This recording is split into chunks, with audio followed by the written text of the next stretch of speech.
fear pretends to protect, while faith and action actually deliver. Moving forward with the Dekker team. Moving forward together with the Dekker team. We are pretty honored to welcome you to another episode of Life's Inside Track. I'm Yetta Dekker. And I'm Ken Dekker. And it's where we get to share truths, techniques, thoughts, tips, tools, and tactics that we all need. We all deserve. You, I, everyone, so we can turn our house into home, our families thrive. We build wealth wisely through real estate and through learning from God's Word. Mm-hmm.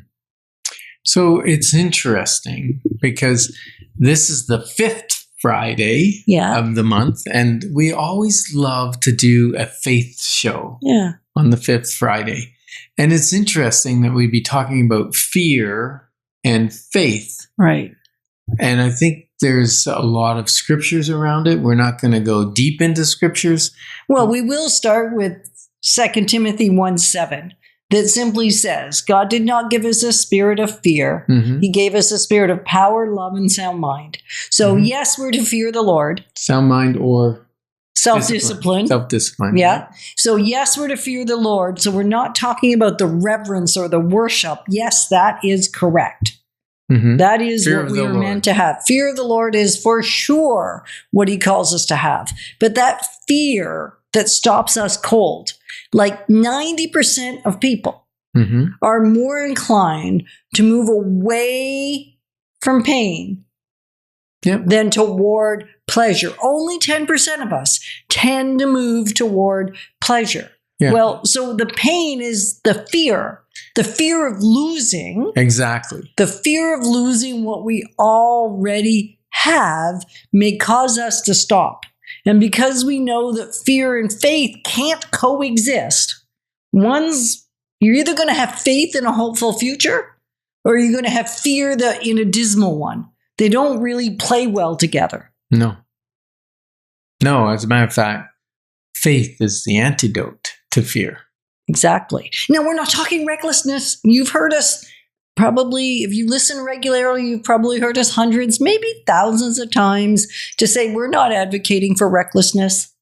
No. We're saying once you do your research, once you have your guide, once you pray about it, once you consider your options, once you clarify your options, you know the outcome of or the likely outcome of your different options and the different perspectives, being open-minded, like all of that is a prerequisite to having faith that is grounded. Mm-hmm. So we're going to say grounded faith. Even with all that, often, maybe you're like me, you stop because fear stops you in your tracks. Yeah, it can. And fear doesn't generally shout at you. No. Unless it's like, your child's going to run across a busy street or you're nearing the edge of a cliff or something, then your fear will shout at you because it wants to protect you. Right. But fear can show up in logic. It can seem logical. Oh, I might lose my money or I might do this. Fear caused the person to bury the one talent because they were afraid of the master, because the master reaped where he hadn't sown. And he didn't want to lose any of the money, so he buried it in the ground. That was fear. Yeah. And he got reprimanded, and what he had got taken away from him and given to the ones that actually multiplied what was given. Yeah. It's kind of cool, but kind of heavy. So if you're seeing yourself in it, that's okay, because we see ourselves in it. Like you're not alone in this. We're in this with you, wanting to journey in a way that is honoring to the Lord, that is respectful, that is in fact faithful rather than fearful. And where it can start is with a clarity call. Yes, this is faith-based show, and yet it runs underneath every real estate decision. Right? Fear or faith are either driving the show, one or the other is. Yep. And sometimes they take turns. Yeah. One shows up for a while and then the other one disappears. So you're thinking, well, I'm afraid to call because he might push me. Well, we're not going to push you. We may challenge you, though, because you already know that about us. If you listen or watch these shows, we may challenge your thinking. We challenge each other, too. Well, that's how we go through the world. Appropriately, I would hope. Challenging our thinking and challenging your thinking. Even this show, creating it, challenged our thinking. Yeah. Because now we're held to this standard by you, not just by each other. You put it out in the world and now you got to live by it. Well, I hope we were. Yeah. And so what about, the whispers of fear? Like, what if I regret this?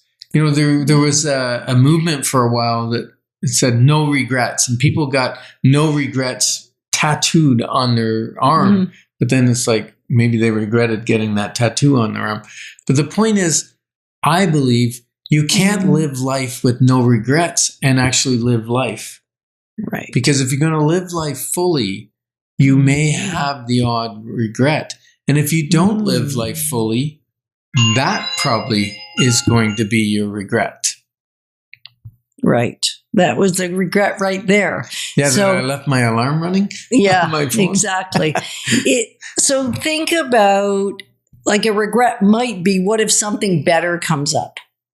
Like that may be a thing that we're listening to. What if I regret this decision because something else better is going to come down the pipe? What if the kids aren't ready for the move? Or they're not going to like the new school, or it's going to be a hard transition for them. Right. And so these are potentially legit fears, but are they driving the show rather than you analyzing them? Yeah. And when you do have a regret, really the bottom line is, as long as you learn from it, it moves you forward. Like, I kind of regretted when we sold our one property, and we really did it out of your fear. Yeah.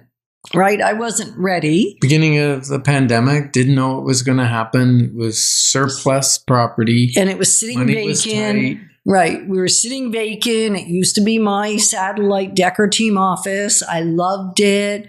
And if we just waited 12 months, 24 months, it would have sold significantly higher. But at the time, fear was driving us. What if we lost it anyway because we weren't going to make the payments because there wasn't much happening and we had no idea what was going to come down. Yeah. Who knew the real estate market would boom and our business would be very busy during the pandemic? It could have gone the other way and we had no business.